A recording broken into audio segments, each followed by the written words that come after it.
好，来继续来看，民众党的党主席郭文泰的太太陈佩琪，讲疑似违法来设立着小草咖啡厅。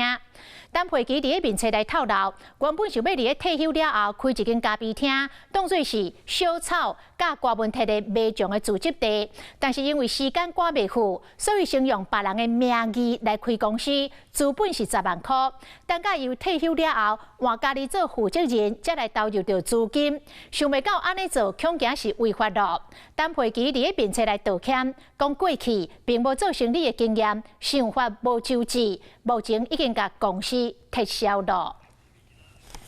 你好，我是宋彦明。想掌握最及时的新闻资讯吗？赶紧订阅、按赞、开启小铃铛，锁定华视新闻 YouTube 频道。